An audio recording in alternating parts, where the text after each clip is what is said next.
ओम श्री गुरु दत्तात्रेय श्रीपाद श्री वल्लभाय नमः। श्री गुरुचरित्र कथासार अध्याय 30। फार पूर्वी माहूर या गावी गोपीनाथ या नावाचा ब्राह्मण राहत होता। घरी श्रीमंती नांदत होती। लक्ष्मीच्या वरद हस्ताने ती नित्य वाढत होती। जमीन जुमला होता। राहता वाडा उत्तम होता। या सर्व गोष्टींची अनुकूलता असली तरी पती पत्नीला अंतरीचं सुख मिळत नव्हतं। त्या उभयंतांना अनेक आपत्ये झाली, पण ती अगदी अल्पायुषी ठरली। बालपणातच ती आई वडिलांपासून सोडून दूर जात असत। आई वडिलांना फार दुःख होई, पण करणार काय? गोपीनाथाच्या पत्नीने उपवास केले, जप झाले, प्रदक्षिणा झाल्या, नवस केले। पुढे काही दिवसांनी तिला मुलगा झाला। दोघा पती पत्नींना आनंद झाला। मुलाचं नाव दत्त असं ठेवलं।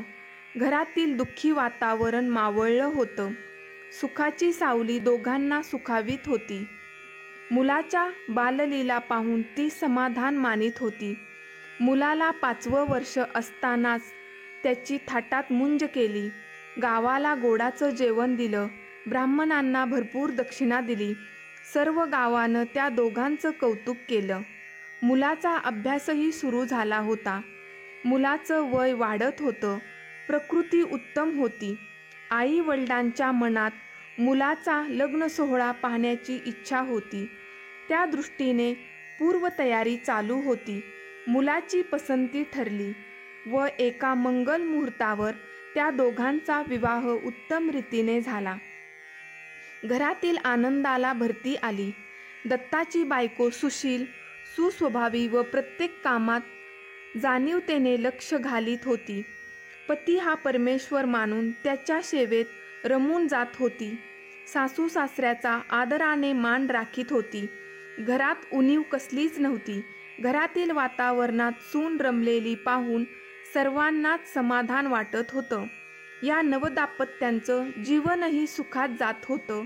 एकमेकांचं अविरत प्रेम प्रत्येकाला सुखानं पुढे नेत होतं।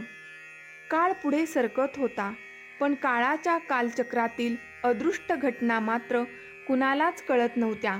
दत्ताची प्रकृती अचानक बिघडली।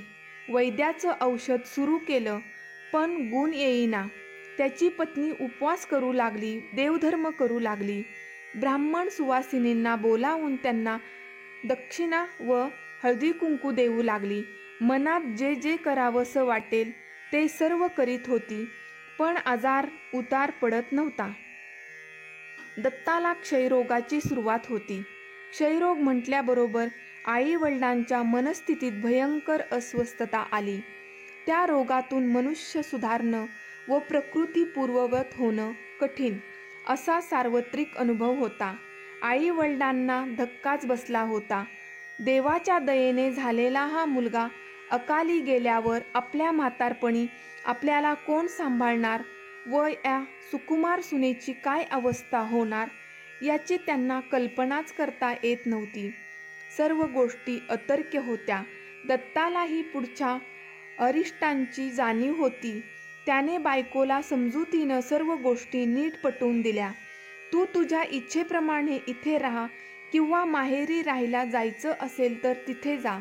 या आजारातून मी उठेन असं वाटत नाही। आजवर तुम्हा सर्वांनाच कमालीचं कष्ट पडले, पण त्या कष्टाचं सार्थक मात्र झालं नाही, याचीही मला फार वाईट वाटत आहे। सर्वांचीच मनं निराशेने पोखरली होती, पण दत्ताच्या पत्नीच्या मनात एक नवीनच विचार आला। त्या विचाराने ती मुळीच बावरली नाही। उलट तिला जास्त धीर वाटला। तिनं आपल्या सासू सासऱ्यांनाही धीर दिला। तिने आपल्या निश्चय सर्वांना सांगितला। ती म्हणाली, मी माझ्या पतीला घेऊन गाणगापूरला जाण्याचं ठरवलं आहे। तिथे श्री नृसिंह सरस्वती हे स्वामी आहेत।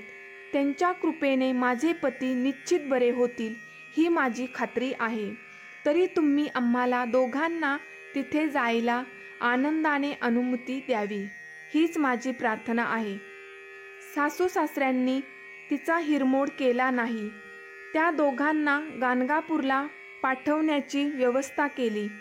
मुलाला डोलीतून पाठवण्याचं ठरवलं. त्याची पत्नी त्यांच्याबरोबर पायी प्रवास करीत जाणार होती. उभयता गावाहून निघाली, गाणगापूरला आली, पण थोड्याच दिवसात काळाने झडप घातली. तिचा पती दत्त तिला मागे टाकून इहलोक सोडून गेला. त्याच्या पत्नीनं खूप आक्रोश केला, ऊर पिटून घेतला. पतीपासून, त्या मृतदेहापासून ती क्षणभरही दूर सरण्यास तयार नव्हती. अनेकांनी तिची परोपरीने समजूत घातली, पण तिचा निर्धार सुटला नव्हता. लोक जमत होती, पुढची तयारी करीत होते, पण तिचं सारं लक्ष पतीच्या चेहऱ्यावरून ढळत नव्हतं. योगायोगानं त्याच वेळी एक योगी तेथे आले. त्यांनी त्या दुःखी मुलीला पाहिलं. त्यांनीही समजुतीने सांगण्याची शिकस्त केली, पण व्यर्थ. शेवटी त्यांनी 4 रुद्राक्षाचे मणी तिला भेट दिले व मृत पतीला घेऊन संगमावर श्री नृसिंह सरस्वतींची भेट घेण्यास सुचवलं. ती तडक मृत पतीला इतरांच्या मदतीने घेऊन संगमावर आली. ती पतिव्रता स्त्री इतरांचा उपदेश ऐकून घेण्याच्या मनस्थितीतच नव्हती.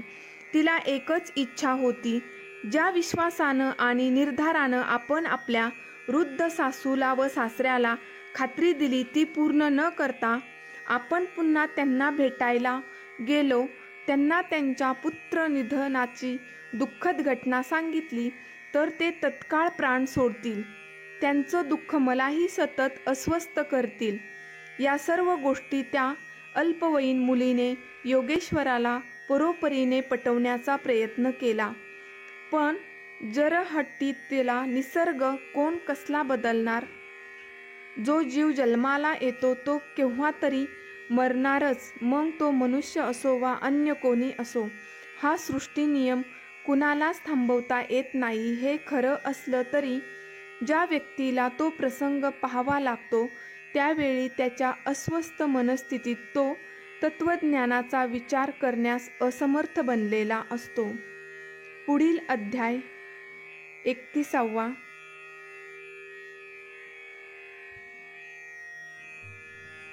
पुढील कहाणी अध्याय 31 मध्ये ऐकायला मिळेल. जय जय रघुवीर समर्थ.